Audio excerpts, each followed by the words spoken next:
Gachibowli police station లో ఉన్న మాజీ మంత్రి హరీష్ రావును కలిసేందుకు ఎమ్మెల్సీ కవిత రావడంతో అక్కడ కాస్త ఉద్రిక్త పరిస్థితులు నెలకొన్నాయి. కవితతో పాటు ఇతర నాయకులను లోపలికి అనుమతించడానికి పోలీసులు ఒప్పుకోలేదు. కవితను ఒక్కరినే లోపలికి అనుమతించడంతో ఇతర నాయకులు అసహనం వ్యక్తం చేశారు. పోలీస్ స్టేషన్ ముందు ఆందోళనకు దిగారు. రంగంలోకి దిగిన పోలీసులు వెంటనే ఆందోళన చేస్తున్న వారిని అదుపులోకి తీసుకున్నారు. పోలీస్ స్టేషన్ ముందు భారీ భద్రతను ఏర్పాటు చేశారు.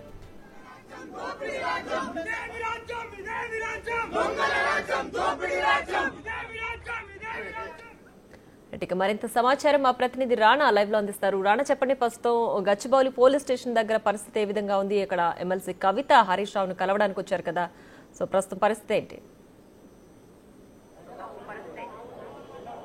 దాదాపు 15 నిమిషాలకు ముందు కవిత తన అనుచరులతో హరీష్ రావుని కలవడానికి వచ్చారు. లోపల అందరి నాయకులు కూడా ఆమె కలిసినటువంటి నేపథ్యం పడుతుంది. దాదాపు 20 నిమిషాల నుంచి కూడా వాళ్ళు లోపల మాట్లాడుకుంటున్నారు. జరిగినటువంటి పరిణామాలపైన కూడా వాళ్ళు చర్చిస్తున్నటువంటి నేపథ్యం కనపడుతుంది. ఒక పక్క లోపల నాయకులు వాళ్ళు మాట్లాడుతుండగా హరీష్ రావుని పరామర్శించడానికి పెద్ద ఎత్తున బీఆర్ఎస్ సంబంధించినటువంటి కీలక నేతలందరూ కూడా గచ్చిబౌలి స్టేషన్కి వచ్చారు. దాంతోపాటు ఇక్కడ కొంతమంది బీఆర్ఎస్ సంబంధించిన కార్యకర్తలు ఇదే ప్లేస్లో వచ్చి కాసేపు ఆందోళన అనేది చేశారు. ఎందుకంటే ప్రభుత్వానికి వ్యతిరేకంగా అలాగే అక్రమంగా అరెస్ట్ చేశారంటూ కూడా వాళ్ళు నినాదాలు చేశారు. వాళ్ళందరినీ కూడా పోలీసులు అదుపులోకి తీసుకుని ఇక్కడి నుంచి కూడా తరలించినటువంటి నేపథ్యం కనపడుతుంది. సో ఈ నేపథ్యంలో బీఆర్ఎస్ సంబంధించిన కీలక నేతలందరూ కూడా గచ్చిబౌలి స్టేషన్కి వచ్చినటువంటి నేపథ్యంలో ఇక్కడ భారీ భద్రత అనేది ఏర్పాటు చేశారు. పెద్ద ఎత్తున మరికొంతమంది కూడా వచ్చి ఆందోళన చేసే అవకాశం ఉండడంతో ఇతర స్టేషన్ నుంచి కూడా అదనపు బలగాల్ని కూడా ఇక్కడికి తీసుకొచ్చినటువంటి నేపథ్యం అయితే కనపడుతుంది. సో మనం విజువల్లో చూస్తున్నాం, మొత్తం ఆల్మోస్ట్ గచ్చిబౌలికి సంబంధించి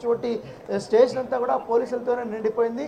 బీఆర్ఎస్ సంబంధించి నాయకులందరినీ కూడా ఇక్కడి నుంచి బయటకు పంపించేశారు.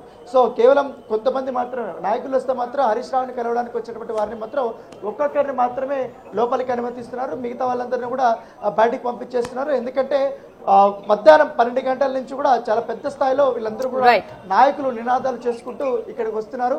వచ్చి లోపల కలవడానికి కూడా వాళ్ళు వస్తున్నారు. కానీ లోపలికైతే ఎవరికి అనుమతి లేదు. ప్రస్తుతం లోపలికి హరీష్ రావు కానీ, అలాగే ప్రశాంత్ రెడ్డి కానీ, నిరంజన్ రెడ్డి కానీ, కవిత కానీ వీళ్ళందరూ కూడా అక్కడ లోపల ఉన్నారు. వాళ్ళైతే అక్కడ మాట్లాడారు. మరి కాసేపట్లో కవిత కూడా ప్రెస్ మీట్ పెట్టబోతుంది.